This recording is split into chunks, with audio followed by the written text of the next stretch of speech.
उत्तर प्रदेश के हाथरस में एक सत्संग के दौरान हुई भगदड़ में 121 लोगों की मौत हो गई। ये हादसा बाबा नारायण साकार हरि उर्फ भोले बाबा के सत्संग के दौरान हुआ।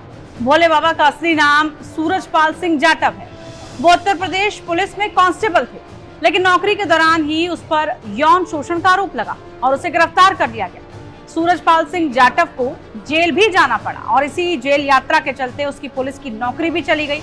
लेकिन जेल में रहते हुए न जाने कौन सा ज्ञान मिला कि वो बाबा बन गया। वो भी ऐसा वैसा नहीं, लाखों लोग बाबा के अनुयायी बन गए। लोग बाबा को भगवान मानने लगे। लेकिन उन लोगों के बीच बाबा का ये जादू चला कैसे? बाबा ने लोगों को अपना अंधभक्त कैसे बना लिया? इसके पीछे चमत्कारी हैंडपंप, जादुई पानी और चरणों की धूल वाली एक कहानी सामने आई। बताया जा रहा है कि पुलिस की नौकरी जाने और जेल से बाहर आने के बाद यौन शोषण का आरोपी सूरजपाल सिंह सीधे सत्संग करने लगा और उपदेश देने वाला संत बन गया।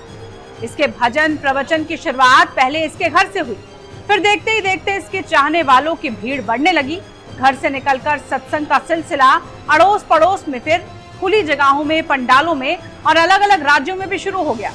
बाबा अपने सत्संगों में अपनी नौकरी जाने की बात कभी नहीं कहता। वो ये बताता कि भगवान के दर्शन होने के बाद उसने खुद ही पुलिस की नौकरी से वॉलंटियरली रिटायरमेंट ले लिया और बाबा के भक्तों को उसकी हर बात सच्ची लगती है। गौर करने वाली बात यह भी है कि भोले बाबा पर सिर्फ यौन शोषण का ही नहीं, बल्कि उसके ऊपर अब तक 5 मुकदमे दर्ज हो चुके हैं। इनमें एक एक केस उत्तर प्रदेश के आगरा, इटावा, कासगंज और फर्रुखाबाद और साथ ही राजस्थान के दौसा में दर्ज हुआ।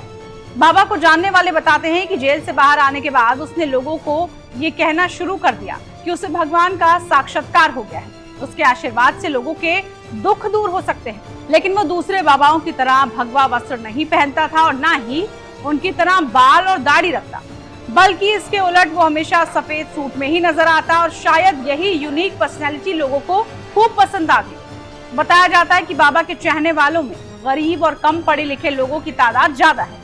कहा जाता है कि शुरुआती दिनों में बाबा के घर के बाहर एक हैंडपंप हुआ करता था। बाबा ने उसके पानी को चमत्कारिय करने की बात शुरू की और लोग उसी हैंडपंप का पानी पीने के लिए दूर दूर से आने लगे।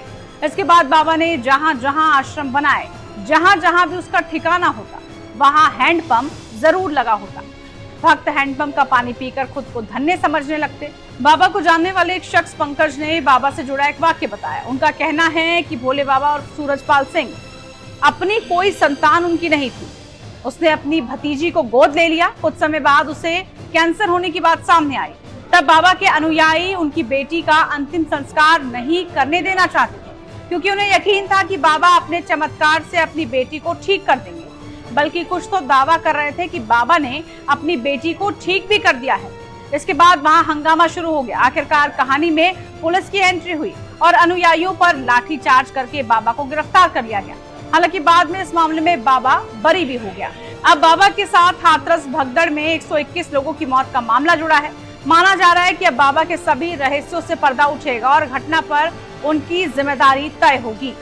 आपको वीडियो कैसी लगी जरूर बताइए। इस तरह की तमाम वीडियोस के लिए आप देखते रहिए टाइम्स नाउ भारत डिजिटल। नमस्कार।